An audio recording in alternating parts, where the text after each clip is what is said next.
ሰላም ውድ ተከታዮችና ተመልካቾች፣ በላይፍ ቼንጂንግ ቢዝነስ ትሬኒንግ ኤልሲፒቲ አሁን የማቀርበው ርዕስ ካለፉ 3 ርዕሶች የቀጠለ ነው። ማክሮ ቢዝነስ ኢንቫይሮንመንት፣ ኢንዱስትሪ፣ ኮምፒቲተርስ ኤንድ ማርኬት ሴግሜንት ከሚሉ የቢዝነስ ድርጅቱ ውስጣዊ ትንተና የሚል ነው። አራተኛው ይሄ በጣም አስፈላጊ ርዕስ ነው። ደግሞ ሳብስክራይብ አድርጉ፣ ላይክ፣ ሸር፣ ሊንክ አድርጉ ፕሮግራሙን ለማጠናከር። ኢንተርናል አናሊሲስ ኦፍ ቢዝነስ ኦርጋናይዜሽን፣ ቢዝነስ ድርጅቱ ምን ችሎታ ብቃት አለው? ከተወዳዳሪዎች ምን የተሻለ ነገር አለው? ችሎታዎቹና ብቃቶቹ ከተፎካካሪ ድርጅቶች የተሻሉ ናቸው ወይስ ዝቅ ያሉ? ደንበኞች ድርጅቱ በሚያቀርባቸው ምርቶችና አገልግሎቶች ይረካሉ? በስራ አፈጻጸሙ ይረካሉ? ድርጅቱ የገበያ ድርሻውን ለማስፋፋት ምን እየሰራ ነው? በፈጠራና ማሻሻያዎች የሚሰሩ ስራዎች ውስጥ አሉት? እነዚህ በደንብ መታየት የሚገባቸው ጉዳዮች ናቸው። የስትራቴጂክ ችሎታዎችና ብቃቶች፣ ስትራቴጂክ ካፓቢሊቲስ ኤንድ ኮምፒተንስ፣ ችሎታዎችና ብቃቶች ከቢዝነሱ ሀብቶች ሪሶርስ፣ የስራ ሂደቶች ፕሮሰስ እና ተግባራት አክቲቪቲስ የሚፈጠሩ ናቸው። ለቢዝነስ ህልውናና ብልጽግና ወሳኝ ናቸው። እነዚህ የተወዳዳሪ ጥቅም ኮምፒቲቲቭ አድቫንቴጅ ይፈጥራሉ። የድርጅቱ ካፓቢሊቲስ እና ኮምፒተንስ በአግባቡ ተረድቶ የድርጅቱ የውስጥና የውጭ በሚገባ አንብቦ አቀናጅቶ የሚያስተባብር፣ የሚያሳትፍና ውሳኔ የሚሰጥ ሊደርሺፕ ያስፈልጋል።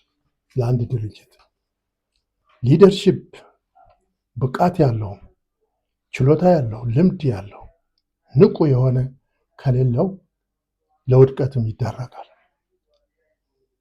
ለውስጥ ትንተና ይጠቅማል ያልኩት የኦሊ ሪች እና ሌክ በተጻፈው መጽሐፍ ኦርጋናይዜሽናል ካፓቢሊቲ የሚለው የወሰድኩት ሊደርሺፕ ኮንቲኒየም የሚለው የስራ መሪ ተከታታይነት 3 ደረጃዎች አሉ። ጠቃሚ ነው ብዬ ስላሰብኩት እነዚህም ትራንስፎርሜሽናል፣ ሶሻል አርኪቴክት፣ ትራንዛክሽናል የሚሉ ናቸው። ትራንስፎርሜሽናል የለውጥ መሪ ስራው የውጭ አካባቢ የሚመረምር፣ ደንበኞች ምን እንደሚፈልጉ የሚያጠና፣ ተፎካካሪ ድርጅቶች ምን እየሰሩ እንዳሉ የሚያይ፣ በደንብ ቴክኖሎጂው እየተተካ መሆኑና አለመሆኑ በደንብ የሚረዳ፣ ሌሎች ኃላፊዎቹን የሚያነቃቃ ነው። ይሄ መሪ ትራንስፎርሜሽናል። ሶሻል አርኪቴክት ደግሞ የማህበራዊ መሐንዲስ ነው። ስትራቴጂውን የሚተገብር፣ ስራዎችን፣ መዋቅሮችን፣ ሲስተሞችንና የስራ ሂደቶችን ከአዲሱ የአካባቢ ፍላጎቶችና ተግባራት አጣጥሞ የሚሄድ ነው። እነዚህ ሼፕ ያደርጋቸዋል፣ ሪሼፕም ያደርጋቸዋል ከሁኔታው ጋር ከለውጡ ጋር እንዲሄዱ። ትራንዛክሽናል ደግሞ ስራ አስኪያጅ ነው።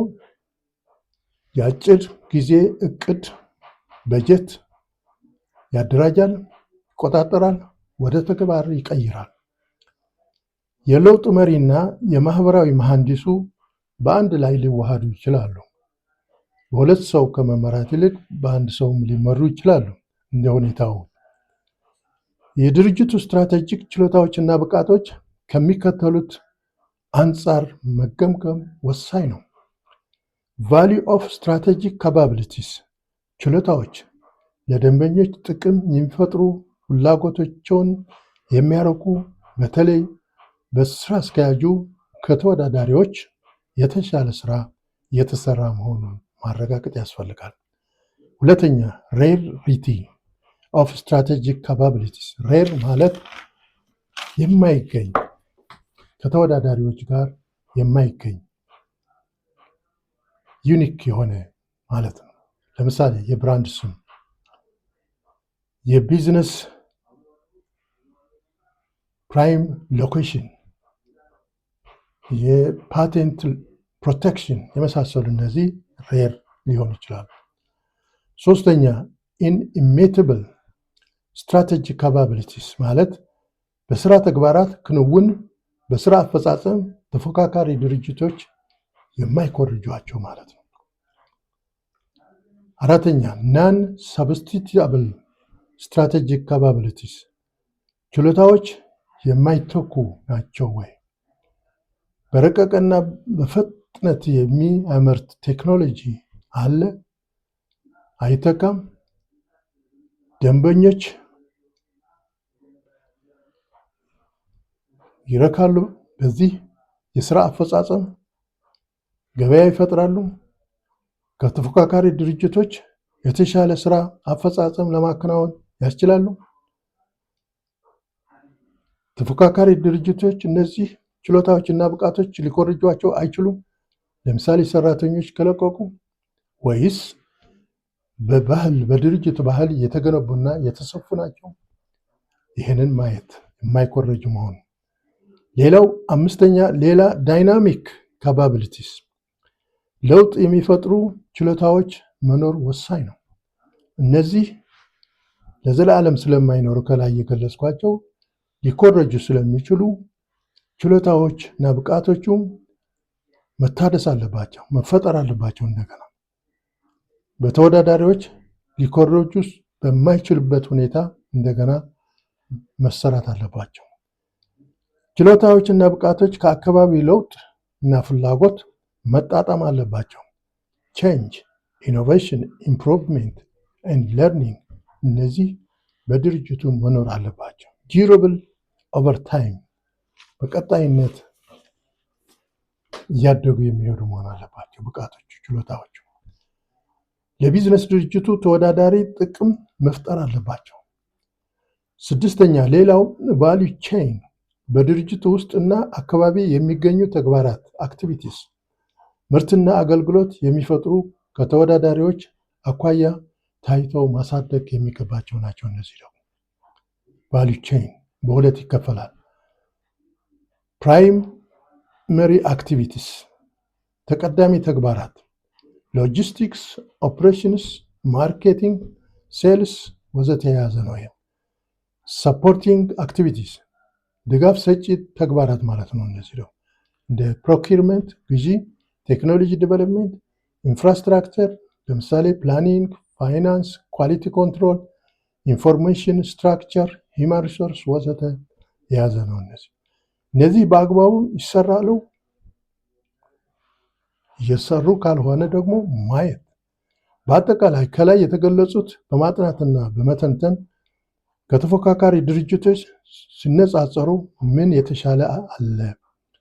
ከሰው ኃይል፣ ከቴክኖሎጂ፣ ከስራ አፈጻጸም፣ ደንበኞች ፍላጎቶች ከማርካት፣ የገበያ ድርሻ ከማስፋፋት ወዘተ ምን ጠንካራ ጎኖች አሉ?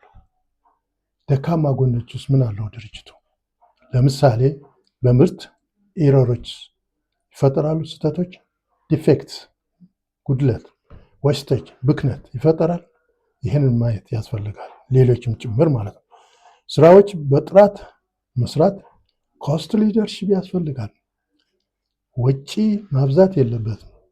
ወጪ የሚቀንስ ነው መሰራት ያለበት። ወጪ ኮስት ሊደርሺፕ እንደ አንድ ኮምፒቲቲቭ አድቫንቴጅ ነው መታየት ያለበት።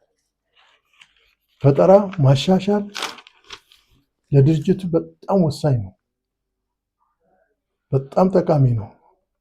ስለዚህ እነዚህን በአጠቃላይ እና ሌሎቹም ጨምሮ ድርጅቱ በውስጡ ያለውን በደንብ አድርጎ ፈትሾ ማየት ያስፈልጋል፣ ኮምፒቲቲቭ ስትራቴጂ ለመቅረጽ። በቀጣይ ስትሬንግዝስ፣ ዌክነስስ፣ ኦፖርቹኒቲስ ኤንድ ትሬትስ የሚለው SWOT አናሊሲስ ኢንቴግሬትድ በሆነ ለማቅረብ ሞክራለሁ። አመሰግናለሁ።